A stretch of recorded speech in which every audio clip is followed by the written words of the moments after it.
Hi, Amanda Fugate here with some helpful tips on kindergarten. Now, kindergarten is a high energy grade level. So, with that energy, if you use it in your favor, it's going to help you. When I was teaching kindergarten, I like to do a lot of kinesthetic activities, which means that it was a lot of hands on, touching, feeling. Again, they're working with fine motor skills, so a lot of cutting and pasting. They love that. And also with art projects, do lots of art projects where you're using things with like beads and tinfoil and, different string, yarn, all kinds of stuff like that, feathers, where they can glue things onto things. That works really well, especially if they're doing a story. That's really good, right?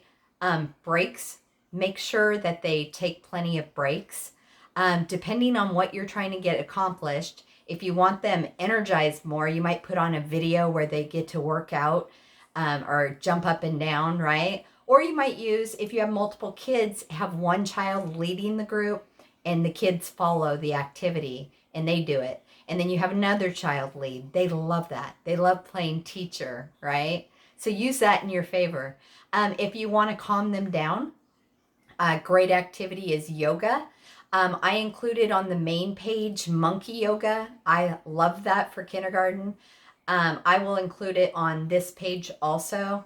The thing I love about the monkey yoga is that there's no talking at all in it. So the kids have to watch carefully and they follow the monkey. And the monkey leads them through a series of activities or yoga exercises that they do, right? And I found that the kids absolutely loved it. They get excited when it was monkey yoga time or they'd ask for it, right? You might also utilize lavender oil. If you have a diffuser, you can burn some lavender oil. If you're doing it in your house, if you're teaching in your house and it's around the kitchen or something, if you don't have a diffuser, you can do a pot of water. Um, so that's something that can help you there with calming them down, right? Um, Incentives. I found incentives were fantastic. The kids would work toward a prize. It's great in the beginning of the year. As the year progresses, then you do less and less incentives because you have the kids' attention. They know what to expect. They have a routine. So I always started off the year with lots of incentives, and then gradually, as the year progressed, a little bit less, a little bit less, a little bit less. So then they get to the point where they do it because they're used to it and they like it, and they have that path that they're taking. All right. Now in kindergarten, you're going to be working with things like ABCs. You're going to be working with blending sounds. Another great game, if you have multiple kids, you can play Around the World, where you use cards and you put maybe the alphabet letter on there, or you put sounds on there. And the kids have to identify it. So you have one child stand behind another child, and then you hold up the card, and the first kid that shouts it out, they get to move to another behind another chair.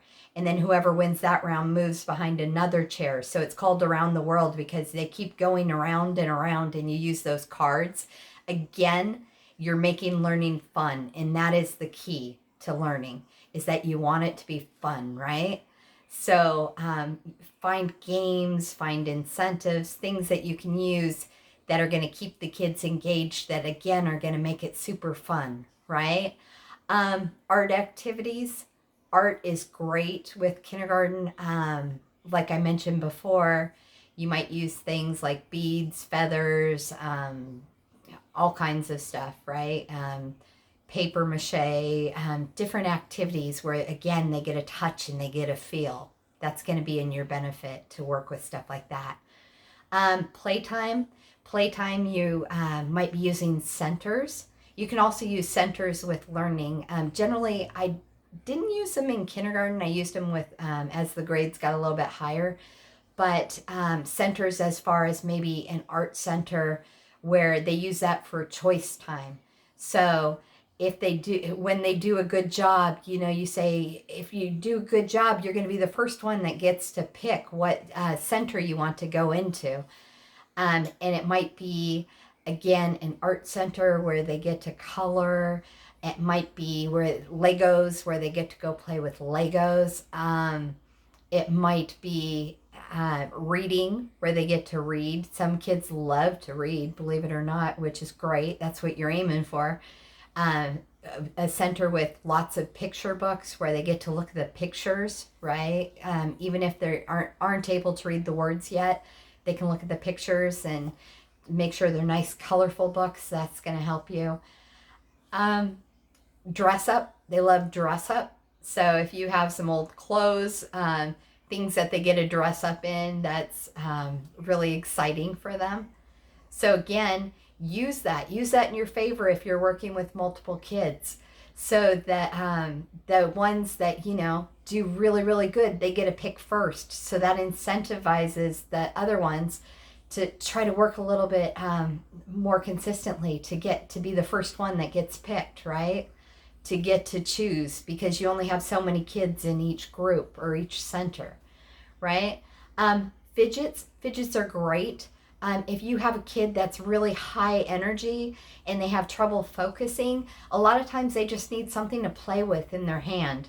So give them some kind of fidget that they can play with, some kind of toy that they're not like I wouldn't use a toy car or anything, but maybe a little block, or maybe a little bit of Play-Doh, or something that they can use that they can just move around in their hand.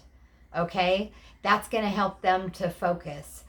You can also use sand, Play-Doh as rewards.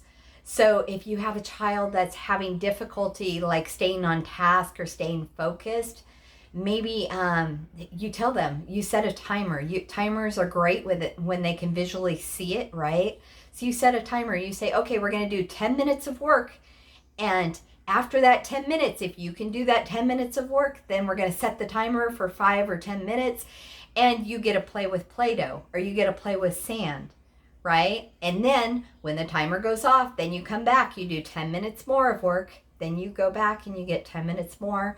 So you go back and forth, and that motivates them, that helps them. Again, that's an incentive that's going to help them to focus because they want to play with that sand, right? And the other thing is that I'm going to include lots of resources. Another great one that I really, really loved using when I was working with kindergarten is there's a great resource, I'll post it, where you print out books, and the books have the key, again, is repetition. So the books have lots of repetitive words. But when I would teach a class, I'd put it on the dock camera, and then I would read a word, and then they'd read a word, and you point to it, and then you'd read another word, and then they read another word, and then you read the sentence, and then they read the sentence. And then at the end, when you're done with the book, then you have them work with their buddy. So if you're working with multiple kids, this is great. And they read to each other, and they help each other figure out what the words are, right? And then at the end, as an incentive or as a reward, they get a color in the picture. Again, you're using that,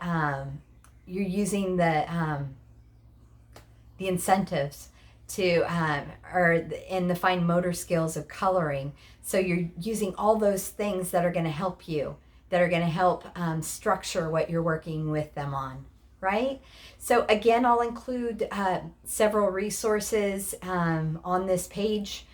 Again, it's at amandafugate-moss.com. I'll include the link. Go on there, check out. I'm going to put a whole bunch of videos on there that I've used that were great working with kindergarten. And then I'm also going to upload, I have a lot of websites and pages and stuff that I've collected that I've utilized when I was teaching kindergarten. All right, I hope this helps.